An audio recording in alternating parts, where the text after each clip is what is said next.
chers confrères prêtres, religieux et religieuses, chers ressortissants de Dakar, Thiès, Mboro et d'ailleurs, chers paroissiens de Pandéroneka et de la quasi-paroisse Sainte Trinité de Yenda, chers parents venus de Morolan, de Thiès, de Poponine, de Mboro, distingués invités, chers fidèles et amis croyants, auguste assemblée. C'est avec grande joie que je prends la parole au nom de l'équipe pastorale et de toute la communauté paroissiale de Pandéroneka pour vous souhaiter la bienvenue. Manglen Diwa, Dallen ak Jam. Bienvenue à cette Eucharistie qui nous rassemble tous, chrétiens comme musulmans, pour rendre grâce à Dieu, le louer, le magnifier. Honneur, louange et gloire soient rendus au Seigneur éternel, en qui toute grâce et tout bienfait trouvent leur source. Célébrer la fête patronale d'une Église, c'est magnifier son saint patron, à travers lequel le Seigneur continue de nous gratifier de ses bienfaits. C'est aussi vivre l'unité et la communion entre tous ses membres. Nous magnifions aujourd'hui notre saint patron, Saint Charles Wanga et ses compagnons, accepté le martyre à cause de leur foi au Christ Jésus notre Seigneur. Que le sang versé des martyrs de l'Ouganda soit semence d'une foi de plus en plus ardente pour notre légat. Puisse Saint Chadouanga et ses compagnons nous obtenir grâce et bénédiction en abondance et qu'elles se répandent sur chacun et chacune de nous aujourd'hui, demain et toujours. Amen. À toutes et à tous, je souhaite une bonne célébration. Tchetoruba ibi akdomki akel musellami. Na barke Yesu Christa sunu bono. Akcho felu yalla akel musellami nu bole anda pienya.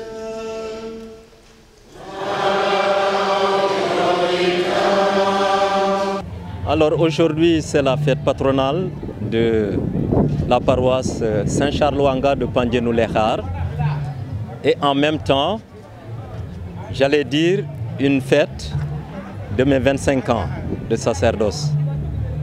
Voilà, je n'ai pas encore célébré en tant que tel mes 25 ans, mais c'est la paroisse qui a voulu me faire honneur, voilà, en incluant cela dans la fête patronale. Alors, comme je l'ai dit tantôt à l'église, j'ai été pris au dépourvu. Donc, ils m'ont agréablement surpris par ce sargal. Alors, je ne peux que rendre grâce à Dieu pour tous ses bienfaits, pour tout ce qu'il m'a donné de vivre durant 25 ans dans son champ. Malgré mes faiblesses, malgré mes petitesses, je continue toujours de vouloir accomplir ma mission telle que je l'ai reçue, en essayant de me conformer à la volonté de Dieu pour sa grande gloire et pour le salut des hommes.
Lola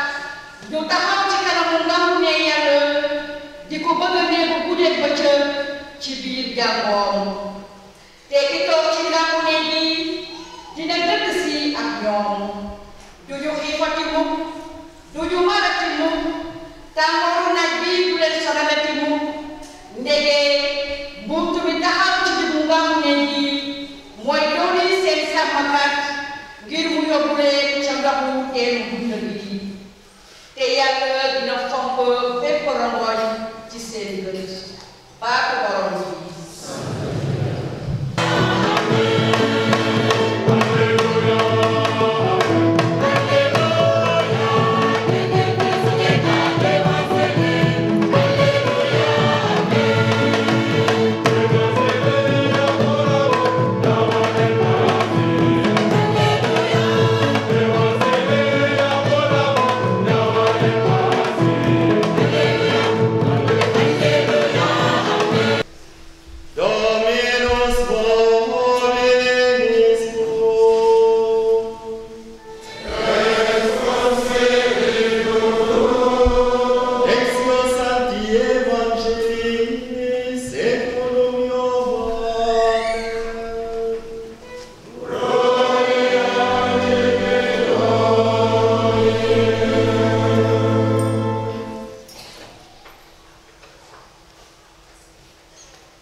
dëgg-dëgg maa leen ko wax su pepp bi daanu ci suuf deewulee dina des moom rekk waaye su deewee dina meññ doom yu bare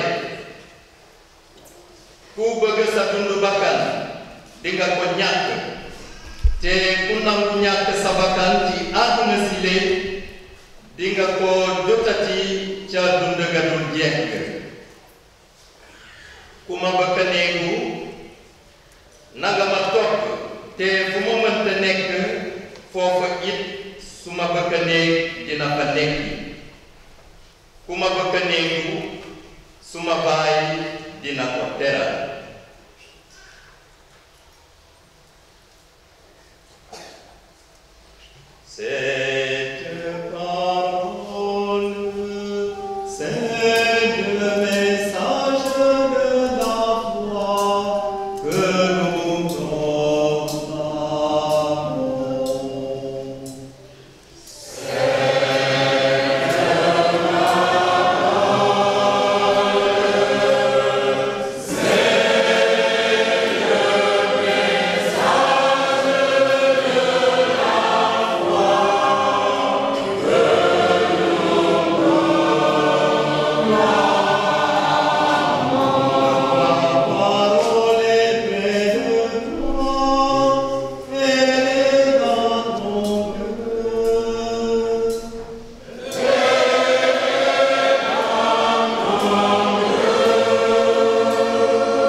maa ngi tudd Ambroise Daniel Tine nekk secrétaire général du conseil pastoral de la paroisse Saint-Charles Wanga du Lehar tey mooy nañu kumbal suñu fête patronale ànd ak sargalaale suñu curé bi nga xamante ni bi am na ñaari fukki at ak juróom ba mu nekkee làppe te ñu xool ne rafet na pour taaral bés bi ñu boolee ko ci ànd ak ñëpp ñi nga xamante ni ñu ngi juddoo Lexaar rawatina ressortissants Dakar yi ak yeneen gox yi am mbégte ci moom nag te rëccuwuñu benn yoon la mu nekkee ak ñun ndax chaque jour mu ñuy ñaax ci diine bi te nit ki tamit da nga koy seedeel rek la nga gis du tàyyee mukk di waxtaan du tàyyee mukk di ñu ñaanal di ànd ak ñun di ñaan di wër CEB yi di convoquer ay réunion ak jeunes yi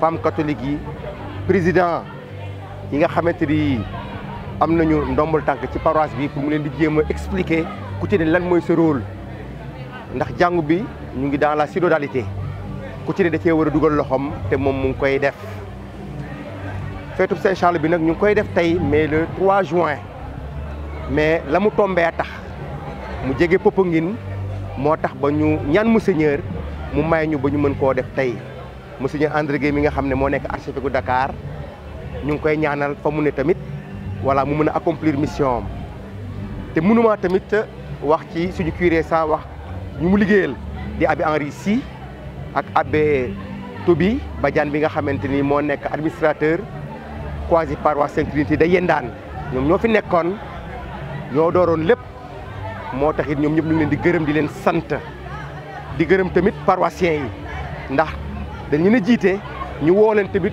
ñu nangoo ñoo fekk si ñu leen woo moo tax ñu gis bés bile ñu ngi ñaan képp ku fi dikk yàlla may la fi jàmm ba pare may la nga dellu ci jàmm lu ci waay def ci lu baax yàlla na ko yàlla fay di ñaanal yéen tamit yi ngeen xamante ni yéen ne wasaare yi taskatu xabaar yi yàlla ne yàlla may ngeen am taxawaay te yàlla may leen ngeen wéerle ndax bu duloon yéen suñu kàddu du mën a yegg fi nga xamante ni ci foofu lañ ko bëgg moo tax maa ngi gërëm encore une fois ñëpp ñi fi teew te di souhaiter une bonne fête de Saint-Charles Wanga à tous les paroissiens et à tous les invités ici.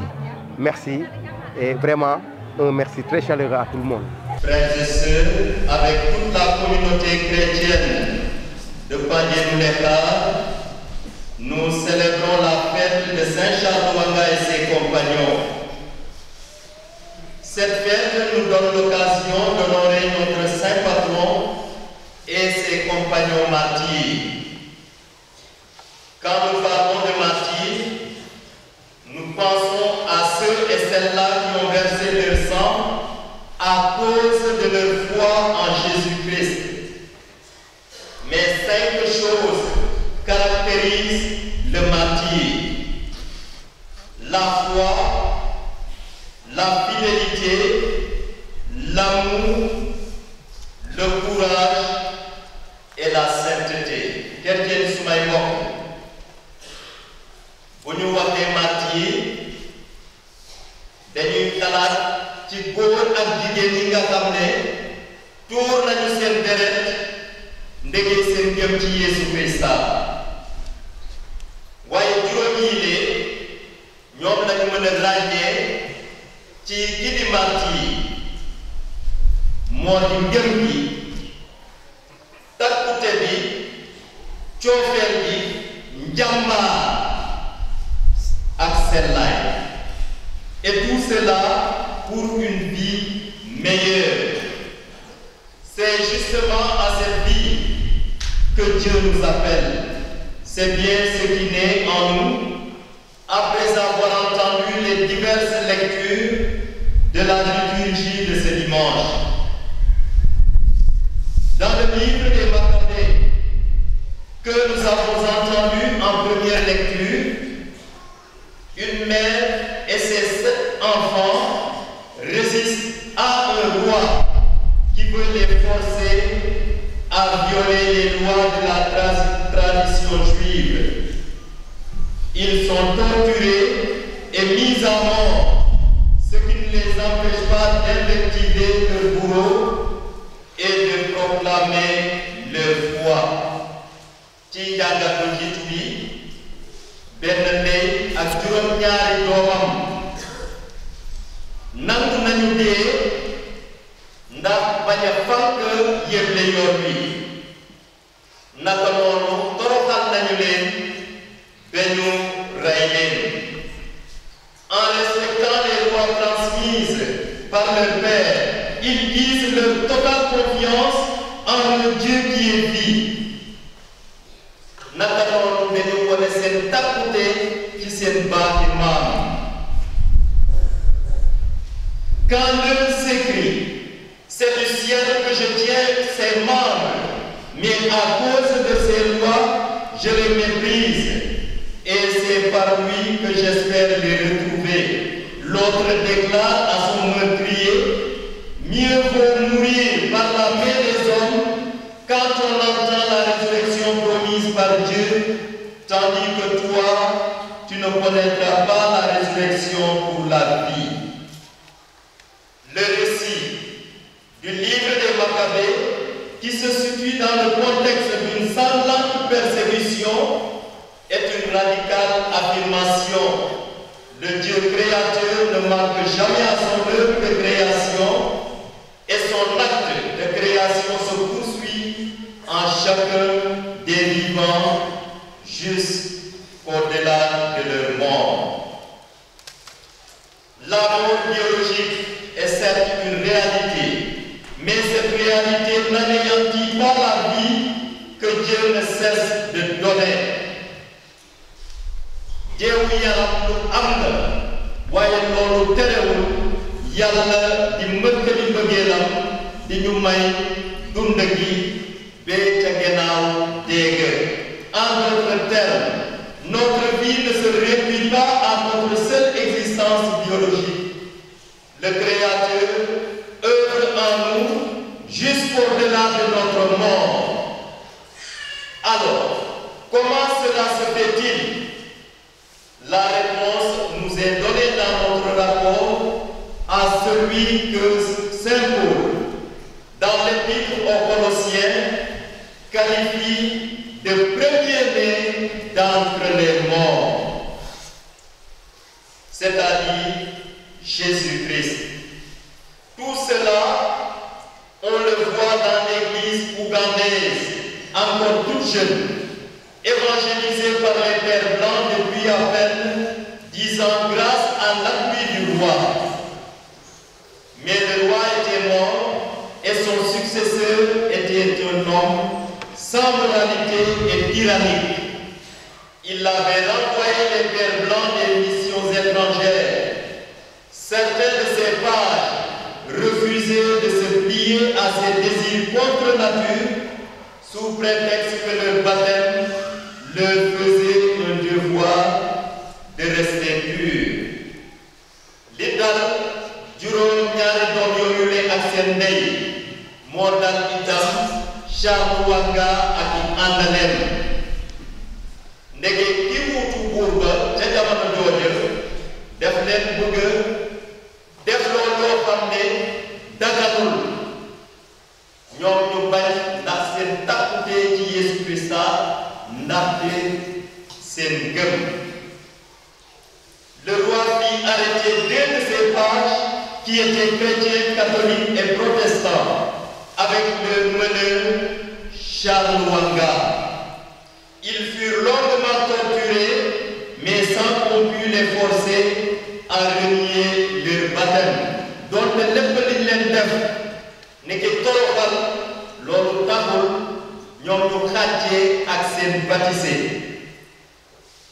Ils furent brûlés vifs sur une colline afin qu'on puisse les voir de loin pour l'exemple.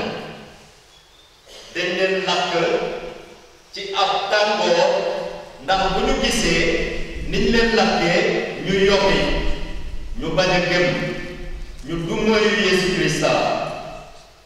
Waaye loolu taxul ngëm gi dafa gën a law.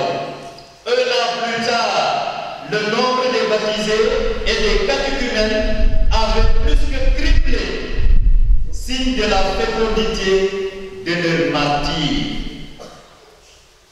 Pour en venir à l'évangile de ce jour, de la fête de Saint Charles Wanga, il nous dit: en vérité, je vous le dis, si le grain de blé tombé en terre ne meurt pas, il reste seul. Mais s'il meurt, il donne beaucoup de fruits. Ñun ñi di ay baykat xam nañu li Dewan Sil bi de bëgg ñoo jéemantal li mu teg bu ñu jiwee dugub wala gerte ci suuf tant que tooyul tant que ndox laalu ko dafay des foofu donc mënul meññ te du dee waaye su ndox laalee ci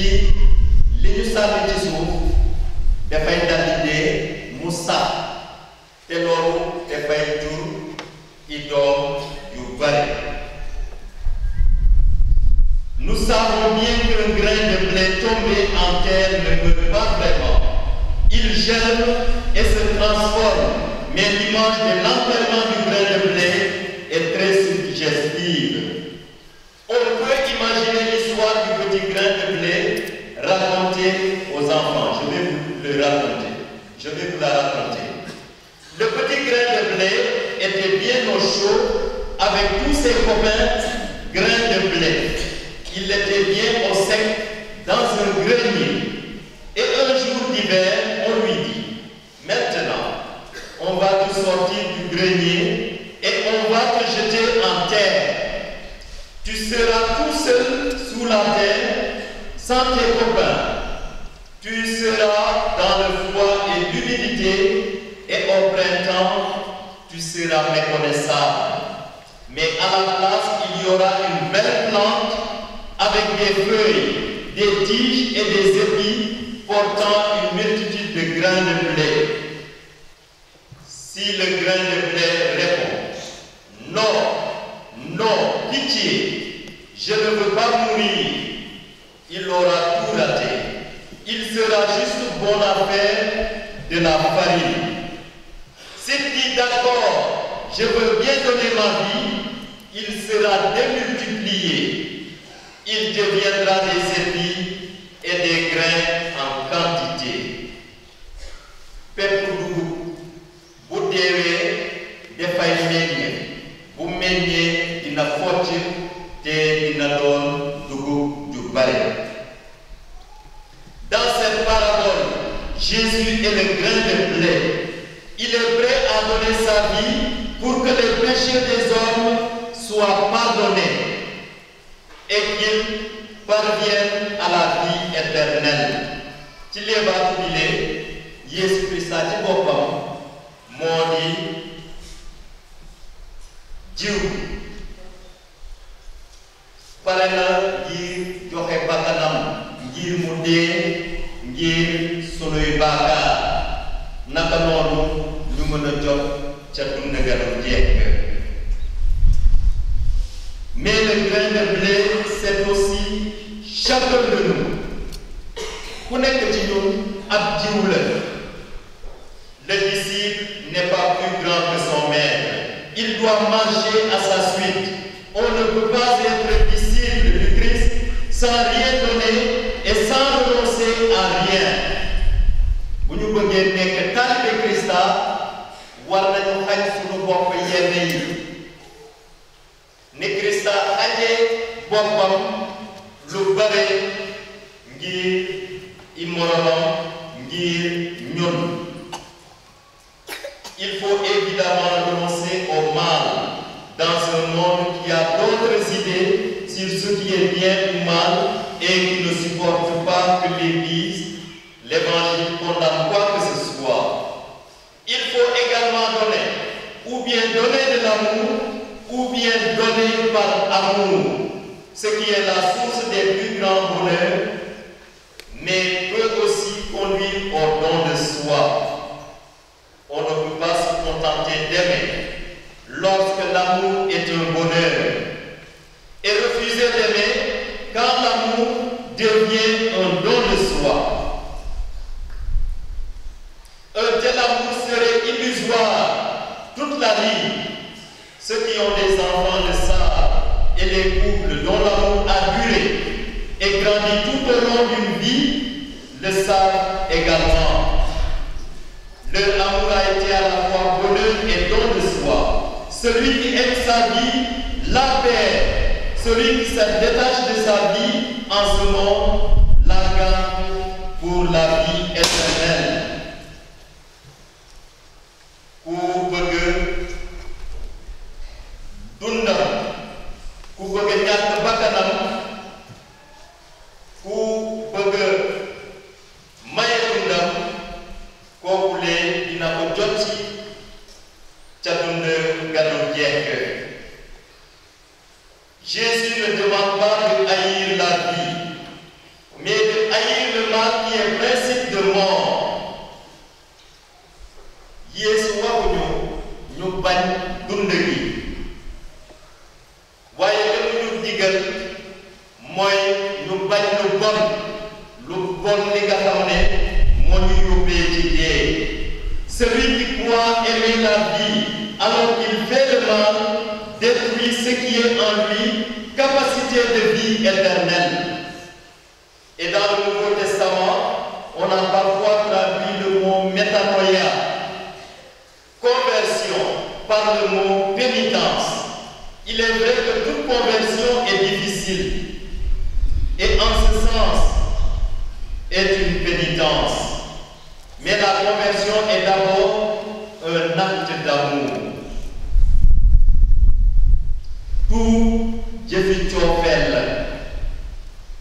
Ce qui plaît à Dieu, ce n'est pas la souffrance des hommes. La vraie conversion, c'est d'abord de pratiquer les commandements, d'aimer son prochain et d'aimer Dieu, quel qu'en soit le prix.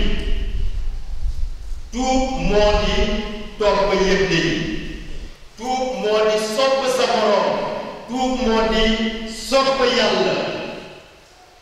Ak lepp li ko jaral. Et celui qui est prêt à sacrifier tout ce qui fait obstacle à une telle conversion, celui qui est prêt à mourir comme le grain de blé, devient capable de porter des fruits de toutes sortes pour la vie éternelle.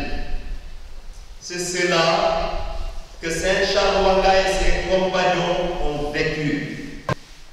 Frères et sœurs, en ce jour où l'Église célèbre la 62e journée mondiale de prière pour les vocations, le pape François, de vénérée mémoire, nous adresse une invitation joyeuse et encourageante à être des pèlerins de l'espérance.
que secrétaire général pour les affaires économiques de la paroisse waaw di gërëm ñëpp di sant ñëpp vraiment bés bi mën naa wax ne que loo xam ne lii dañ ko sabablu woon sans son avis sax ndaxte buñ ko sababloo mooy dañoo bëggoon wone nu ñu doon dundee ak moom en paroisse vraiment dundin bi ñu dund ak moom ci paroisse bi rafet na jekk na moom ci boppam teey na amul benn problème vraiment waaw xëj na caractère am noonu la wante ñun vraiment ñu ngi koy gërëm di koy sant bés bi nag di ñaanal suñu bopp surtout qu'à l'égard des Saints Martyrs de l'Ouganda suñu paroisse gën a jëm kanam ñu ànd ci yoonu sellaay bu ñuy wut ànd tamit ci yoonu yaakaar bi nga xamante ne mooy année jubilaire bi dalee ko ci pape François bi dem wuyu ji yàlla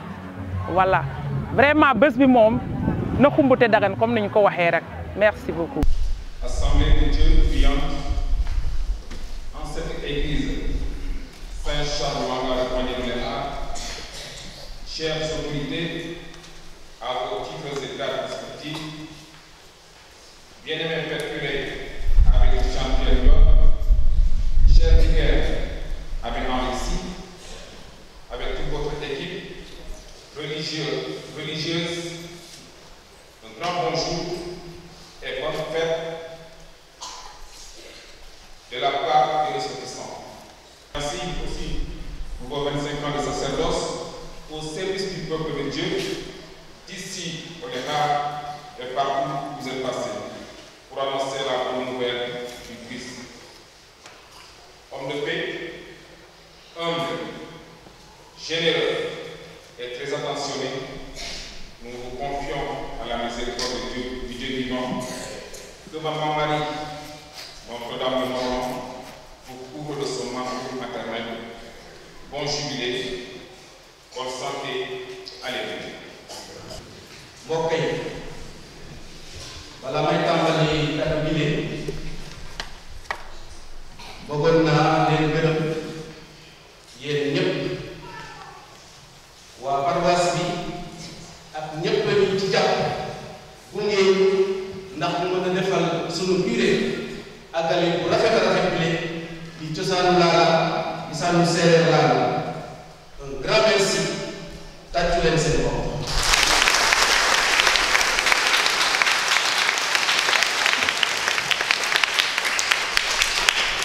Très révérend avec Christian Pierre, curé de la paroisse, chers confrères prêtres, religieux, religieuses, chers paroissiens de Poigny-Léhar, chers frères et sœurs de la quasi-paroisse Sainte-Trinité de l'Italie, avec le responsable, l'abbé Toby. Frères et sœurs bien-aimés dans le Christ, distingués invités, auguste et belle assemblée.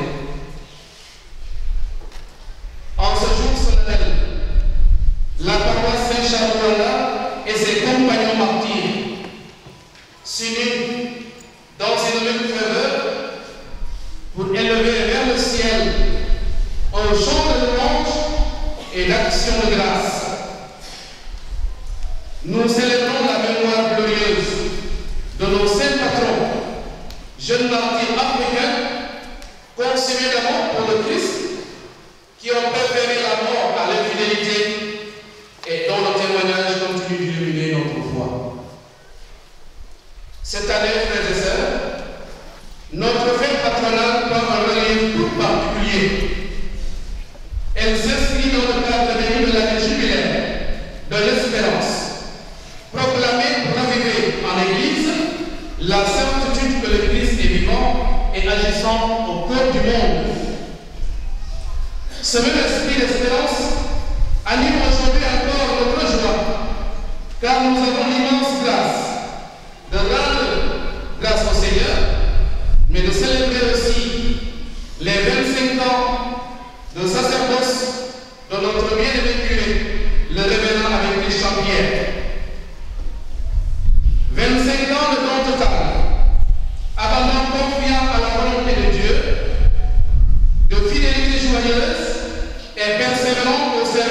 de l'Église et des âmes. 25 années durant lesquelles, perdurées, vous avez marché humblement avec votre Dieu, fidèle à votre devise sacerdotale. Je cite, « J'ai dit au Seigneur, tu es mon Dieu, je n'ai pas d'autre bonheur que toi. » Psaume 15, verset 2. Cette parole du psalmiste, vous ne l'avez pas seulement proclamée, cher Père, vous l'avez habitée et incarnée. Elle est devenue le souffle intérieur de votre ministère, l'étoile éclaire vos pas, le secret discret de votre paix profonde. À travers vous, nous découvrons que le bonheur ne réside pas dans la possession, mais dans le don, dans la communion intime avec le Seigneur, dans l'amour fidèle et silencieux du troupeau convié. À l'exemple de Saint Charles Wanga et ses compagnons martyrs, vous êtes, vous aussi, un témoin vivant de l'amour de Dieu, un pasteur selon le corps, selon le cœur du Christ, enraciné dans la prière, animé par la charité et tout entier livré au service de notre chère communauté. Tu es Père pour l'éternité, selon l'ordre du roi Melchizedek. Oui, Père, vous êtes prêtre à jamais, et ce sacerdoce, vous l'avez vécu avec noblesse d'âme. Avec une noblesse d'âme, une discrétion lumineuse et une fidélité admirable. En cette année jubilaire, où l'Église tout entière est appelée à brûler la flamme de l'espérance, nous voulons rendre hommage aussi, en vous disant, Père, merci pour votre engagement sans fin. Merci pour cette paternité sacerdotale qui nous élève et nous fortifie. Merci pour les semences de foi et de charité que vous avez patiemment cultivées au sein de notre communauté paroissiale. Nous confions votre ministère, vous et vos camarades de promotion, à l'intercession de Saint Charles Wanga et ses compagnons martyrs, afin qu'ils obtiennent pour vous, au Père de Dieu, la grâce de poursuivre avec une ardeur toujours renouvelée votre mission prophétique et pastorale. Au nom de toute la communauté paroissiale, chez Saint Charles Wanga de Pagné-Nouléa, ses compagnons martyrs, recevez très révérend Père Abbé Christian, l'expression de notre gratitude, la plus profonde et nos vœux les plus fervents et plus sincères. Que le Seigneur vous comble en abondance de sa paix, de sa force et de sa joie. Amen.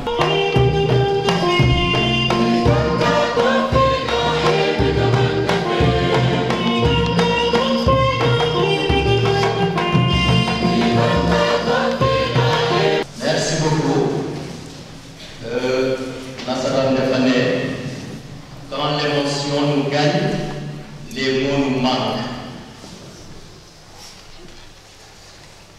Sama xol tooy na te su xol tooyee kàddu dafay néew waaye mënuma ñàkk jël kàddu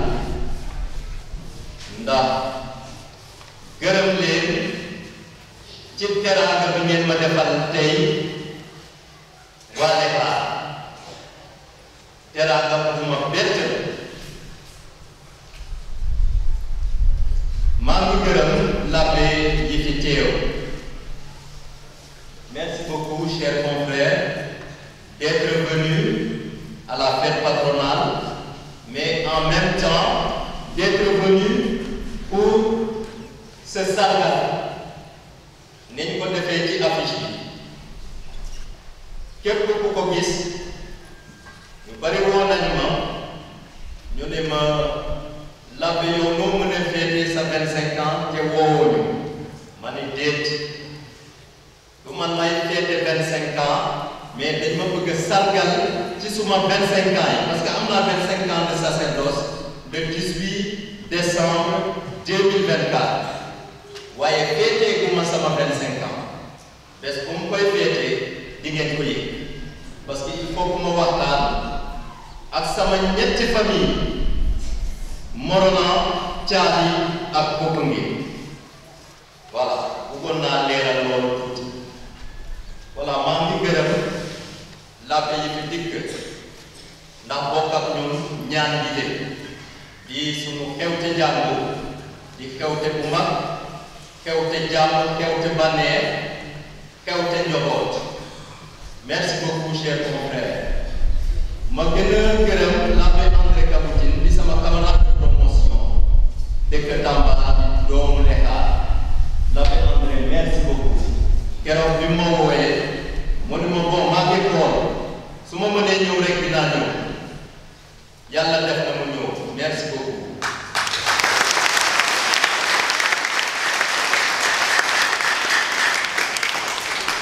maa ngi gërëm it teewaayu l'abbé Isidore Dione di sama rakk sama doom baay moo ngi ci archidiocèse bu Dakar du curé Djilas bi mu nekk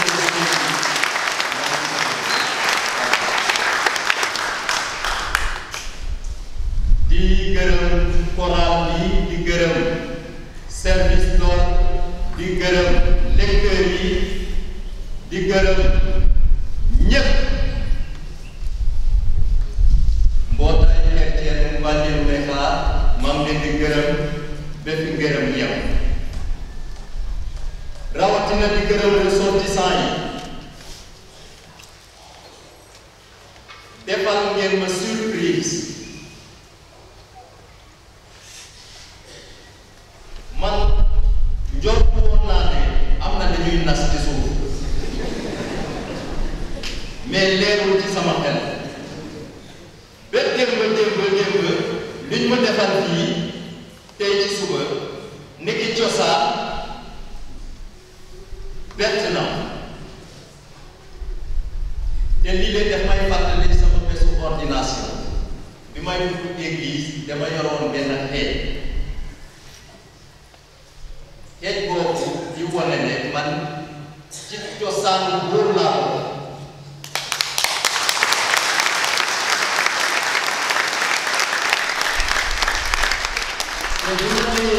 bi ma yéegee ci fas bi loolu la ma fàttali te su may tànt yi fi nekk doon ko wax te na déggu leen séeréer dut waaye yéen ñu jëm ci loolu lañ doon wax ñu ne ma tey nga nekk buur dëkk ma di leen di gërëm sama tànt yi sama mbokk yi sama rakk yi sama mag ñi nekk Thiès Morona Popenguine Mboro ak feneen yi fi dikk ndax fekkee bés bi de ñoom ci seen wàllu bopp liñ ci xam sax man xaw ma ko ci man mi di ndey mbir li voilà donc ressortissants yi mënuma leen gërëm ba mu doy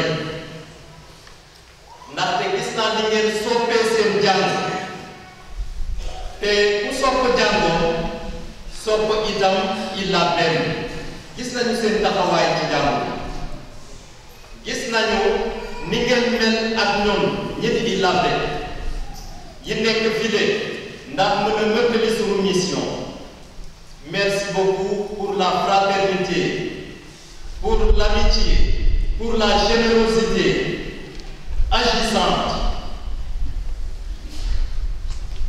du ma lim tur waaye yéen ñëpp ñu ngi leen di gërëm mar l'abbé Henri l'abbé Toby parce que ñun ñëpp ñoo fi nekkoon laata l'abbé Toby di dem quasi paroisse bu Yendal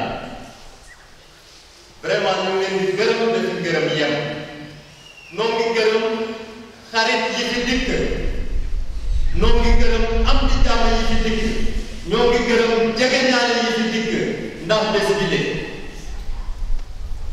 l'abbé Henri wax na kàddu yu rafet yu dugg ci suma biir xol depuis 4 ans ñun ñoo fi nekk di liggéey maa ngi koy gërëm bu baax a baax di gërëm l'abbé Toby itam ci liggéey bi ñu bokk ci li doon sunu diggante te mu war a doon seede ci yéen ni ki kóllëre ni ki déggalante ni ki amalante jàmm képp ku fi dikk maa ngi lay gërëm di la sant di la ñaanal yàlla jaarale ko ci charte nga mu sell mi mu ëpp ci sa kaw yiw ak barke te nga dëkkee di dund sa ngëm ni ki ñoom di ko dundee ak takkute bés bi lee bésu baneex la bésu mbégte la mbégte bi nga xam ne dañ ko war a séddoo ñun ñépp na yàlla def bés bi lee doon bésu jàmm bésu baneex bésu mbégte ba képp ku fi dikk mbégte bi nga xam ne moom nga fi dund nga dellu ak mbégte boobu ak jàmm joojule ci sa kër voilà ma di leen yëgal ne jàpp bu ma bés bi may umbal sama 25 ans su ma ko jàppee yéen ñépp di ngeen ko yëg bu boobaa nag dina gën a jot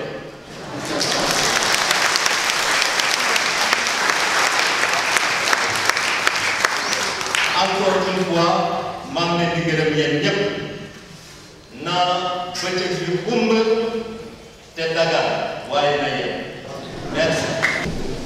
Ama borom bi yàlla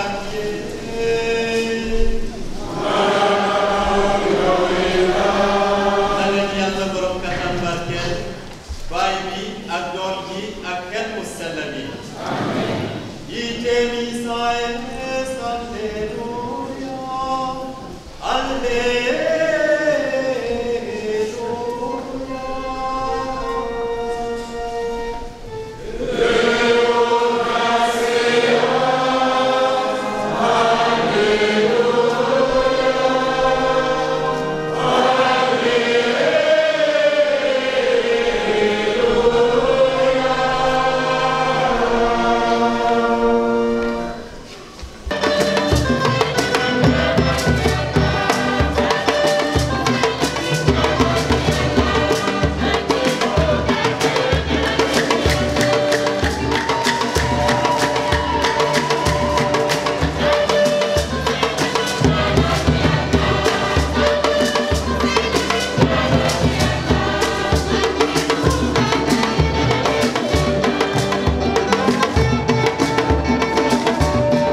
Yes.